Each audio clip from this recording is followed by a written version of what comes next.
manera buscar, digamos, en la época de Navidad, algún mensaje, verlo de diferente prisma, hacerlo llamativo, para algunos entretenidos, ¿no? Para que capte la atención. Entonces, podríamos también hoy día reflexionar sobre el distintivo o la igualdad de los hombres y las mujeres en base a la obediencia. Esto nos podría unir. Yo les voy a invitar, por favor, a buscar en el libro de Lucas, recién leíamos el texto, y hacíamos referencia ayer y el día también acerca de grupos de personas, grupos sociales, discriminados y que son unidos en un solo propósito por el Señor en un solo mensaje. En el libro de Lucas, ustedes tienen la base del libro de Lucas y Mateo. Vamos a ir viendo en esta reflexión corta acerca de esta oportunidad de obedecer. El tema de la Navidad también tiene que ver con la obediencia. Así que, si me permiten, voy a compartir con ustedes esto y ustedes van a ir viendo con la palabra hermana. Yo creo que tenemos que considerar la Navidad también como un desafío a la no discriminación como personas. Hoy día se mantiene la lucha entre el feminismo, el machismo y otras cosas, otras formas de vida que de alguna manera dan tónica al placer del mover del ser humano. Pero fíjense que en la Biblia encontramos enseñanzas profundas. Por ejemplo, si usted ve en el libro de Mateo, se va a encontrar con una mujer llamada María. ¿No es cierto?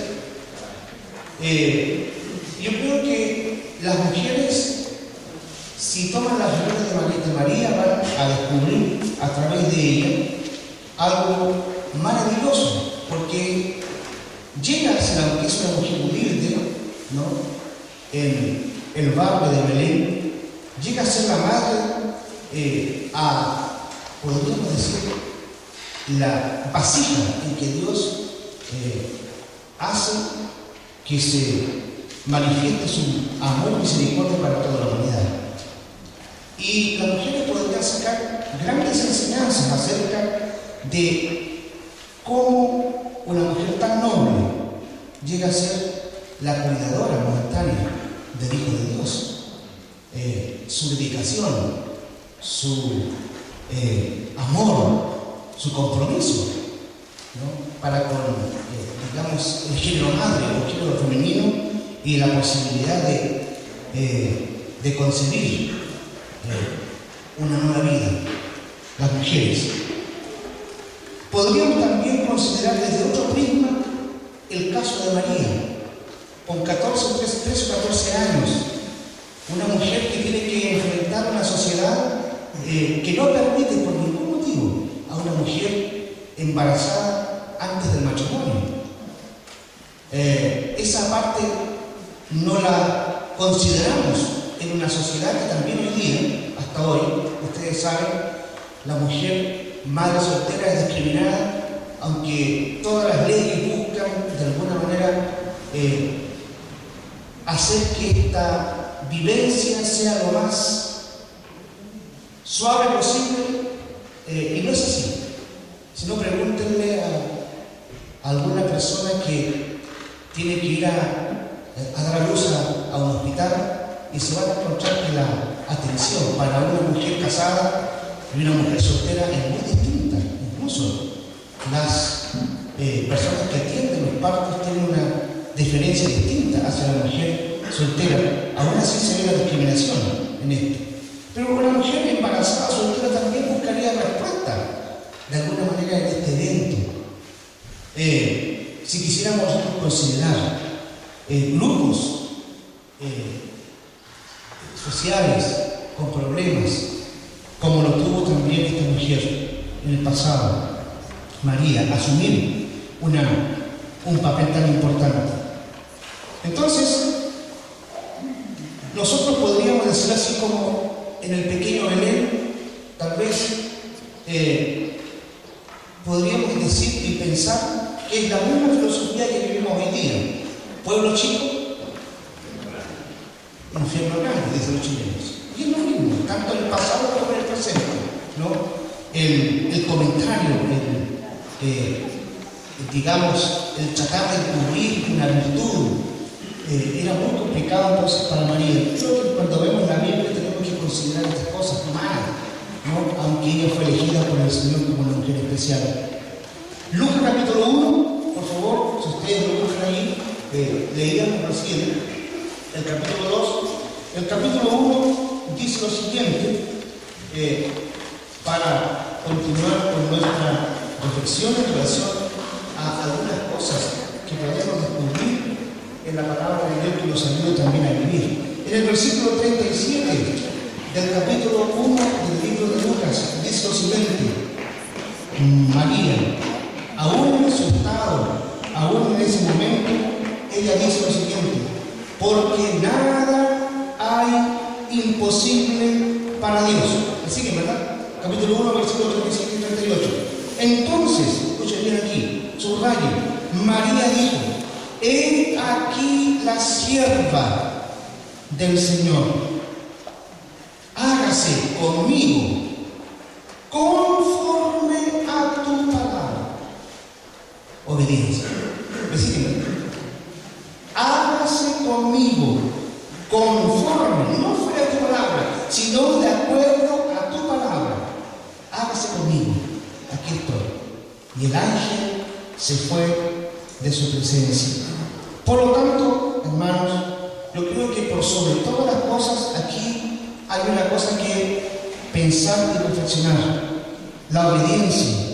Sierva del Señor, hágase conmigo conforme a tu palabra. Semejante sensibilidad de parte de esta mujer llamada María nos deja perplejos, tal vez asombrados, porque a lo mejor no haríamos nosotros lo mismo en una situación así. Otro caso, ya tenemos uno, María, ¿verdad? Pero veamos también a José. Ayer decíamos, José es nombrado una vez o dos veces y de allí desaparece del escenario de la Escritura. Si bien José es igual de importante en el plan de Dios, pocas veces se resalta a este joven especial en la narración de la historia bíblica. También no estaba casado con la mujer, no estaba casado con la mujer que amaba con todo el corazón. No estaba casado. Había un compromiso de por medio. Estaban desposados. Y esa en la cultura era un compromiso un año anterior aproximado, en que ellos se sujetaban, se comprometían a mantenerse en pureza y en santidad antes del matrimonio. Había un compromiso de palabra entre padres, entre amigos, entre familias. Fíjese, no estaba casado este joven. Entonces, viene ahora este problema para él. Un hijo que no pertenece a su simiente y tiene, escuchen bien, que colocar incluso el nombre que ni siquiera él va a tener que colocarle, porque colocarle a un hijo era la proyección de su familia, de su herencia, de su nombre, de todo. Era importantísimo para los judíos colocarle el nombre a sus hijos. Cada nombre tenía una filosofía de vida, una proyección espiritual, una bendición espiritual. Para que ustedes vean el caso de José, el hijo que venía no era de él, y el nombre que iba a colocarle tampoco le pertenecía. Era muy complicado para la sociedad y para ese momento la cultura de este joven. Así que en medio de este mar de emociones se presenta el ángel y le dice: no temas, José, no temas en recibir a María como tu mujer, como tu esposa. Y aún así el texto, si ustedes ven el capítulo 1 del libro de Mateo, versículo 18 en adelante, dice la palabra, y es interesante allí que ustedes también deben considerar en la palabra de Dios. Capítulo 1, versículo 18, miren. El nacimiento de Jesús fue así, y hay una descripción, pero lo que dice más abajo, casi el último, ¿no? Dice, y despertando José del sueño, hizo como el ángel del Señor le había mandado. ¿Me entiendes? Subraya que eso. Hizo como el ángel del Señor le había mandado. Y eso es otra vez un acto de obediencia. ¿Se da cuenta? Como el ángel le había mandado del Señor y recibió a su mujer, pero, escuchen bien, se sometió. Dice, pero no la conoció hasta que dio a luz a su hijo primogénito y le puso por nombre Jesús. Fíjese, no era tan fácil. Aún tenía que tener dominio propio en relación a una situación tan complicada. Así que, diríamos hoy día en Chile, fue el padrastro de Jesús. Una palabra un poco fuerte para muchos, ¿no? Una palabra despectiva para otros. A mí me gusta mucho en la poesía de Pablo Neruda, cuando habla de la que nosotros la llamaríamos madrastra. Él dice, haciendo referencia a esa madre adoptiva, le dice, mi mamá, mi mamadre. ¿Habéis leído mi mamadre? Con un tono cariñoso, amistoso, amable, no despectivo. Dios hizo, con José algo especial, y es declarado por un hombre de obediencia delante del Señor. Le puso por nombre Jesús. Otro caso también importante que podríamos también nosotros descubrir la palabra, cómo Dios se hace manifiesto incluso en las personas de edad adulta.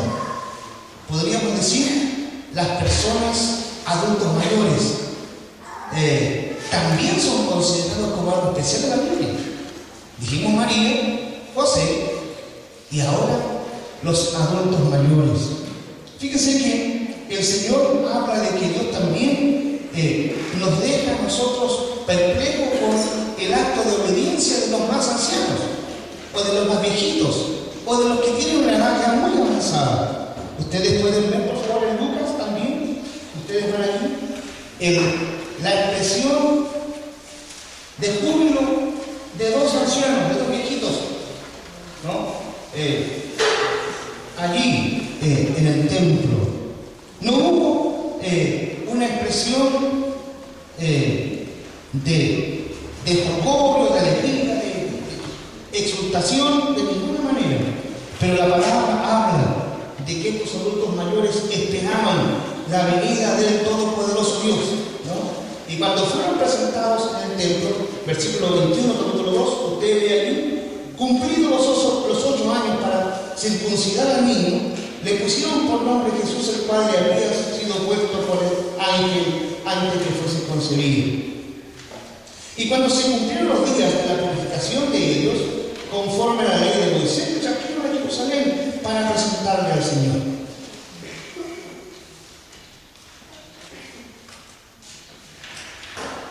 Y el versículo 27. Y movido por el Espíritu Santo vino al templo.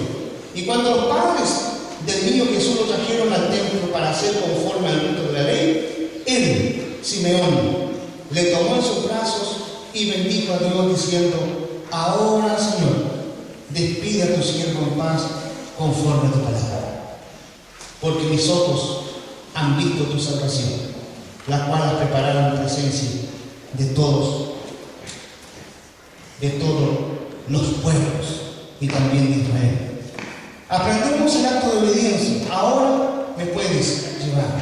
Ahora mis ojos han visto.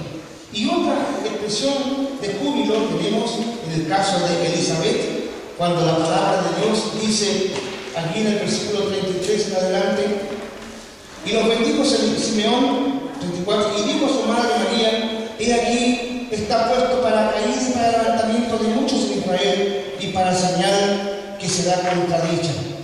Y más adelante, en el versículo 36, estaba también allí Ana, profetisa, hija de Fanuel, de la tribu de Aser, de edad muy avanzada, pues había vivido con su marido 7 años desde su virginidad, que era viuda, hacía 84 años. O sea, ya había superado la barrera del Salmo 90, ¿no? ¿Se dan cuenta?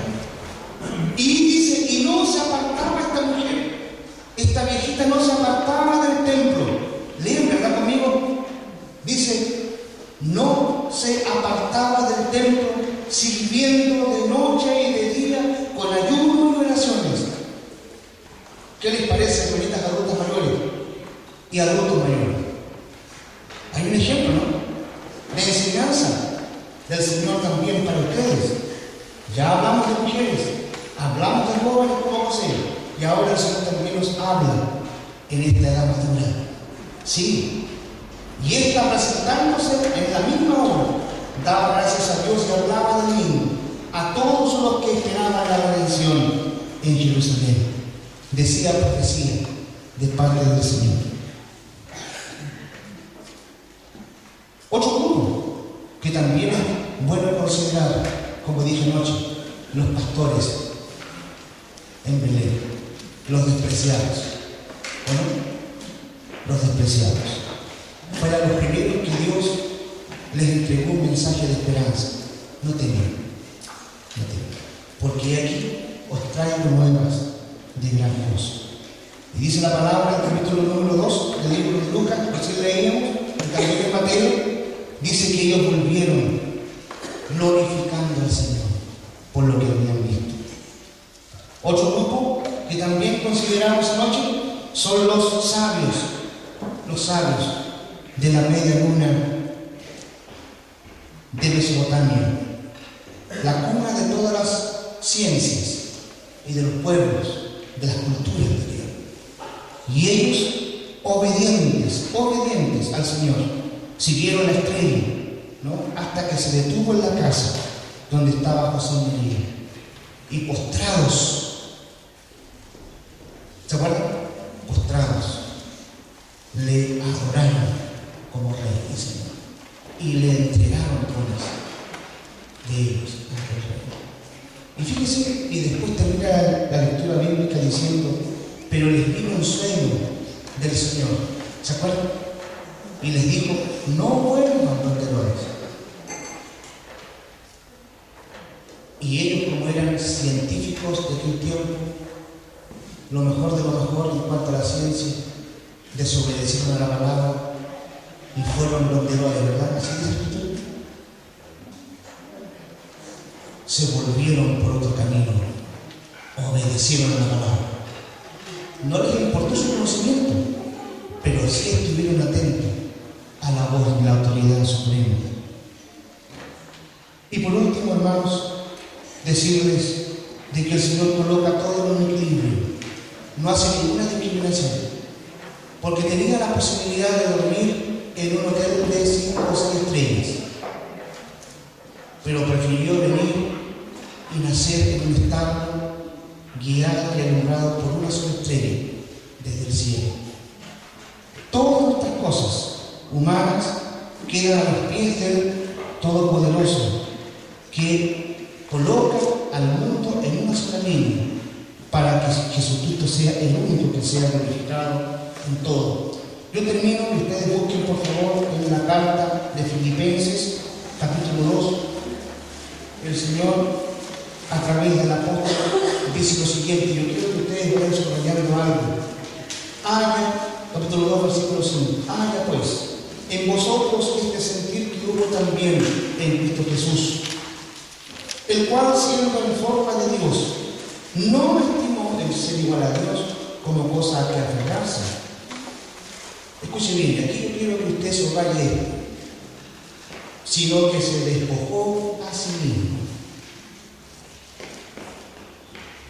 Él se despojó a sí mismo. No lo despojaron, sino que se despojó a sí mismo, tomando forma de siervo, hecho semejante a los hombres. Y estando en la condición de hombre, subraya esto otro, se humilló a sí mismo. Uno dice, Lo mataron. ¿No es cierto? Ustedes ven el cuadro al frente, me llama la atención. A veces pienso en la cara con que Jesús miraba a la multitud. No era una cara de tristeza, era una cara de compasión. Al ver las miserias del corazón del hombre. Y la pregunta, uno puede decir la pregunta, ¿no? Teniendo al Rey de Reyes y Señor de Señores, ¿por qué matarlo? ¿Por qué Pilato no asumió un compromiso? ¿No? ¿Por qué la gente no le defendió? Pero aquí uno puede sacar muchas conclusiones en la historia. Pero la Biblia dice aquí lo siguiente. Dice que estando en la condición de hombre, se humilló a sí mismo. Amén, ¿no? Él tomó la decisión. Y se hizo obediente, su palabra hizo, hasta la muerte y la muerte de Dios. Si usted quiere vencer en la vida, como decíamos anoche, tiene que aprender la obediencia. Eso es todo, obediencia. María obedeció. ¿Sí o no? José obedeció. Los pastores obedecieron. Los magos obedecieron. Jesús obedeció a la palabra. Y nosotros obedeceremos también al Señor en su palabra. Estamos dispuestos hoy a hacer un compromiso con el Señor de obedecerle en todo, sin hacer acepción a la palabra, sin cuestionar la voz del Señor. Tenemos ejemplos en la vida. Hoy la palabra nos habla. Así que, hermanos, compartamos el mensaje que el Señor nos ha entregado a través del nacimiento de Jesús. Él no discrimina a nadie. Todo lo hace para Él. Todos somos iguales y necesitamos la voz del Señor, el consejo de Dios. Seamos obedientes a la palabra del Señor. Les invito a ponerse en pie, vamos a orar al Señor. Coloquemos nuestros corazones delante del Señor y hagamos un nuevo pacto con el Señor. Digamos en nuestro corazón de forma particular: yo estoy dispuesto a obedecer a tu palabra. Los ejemplos están aquí. Hoy día queremos hacer un compromiso con el Señor. Allí en particular, oramos.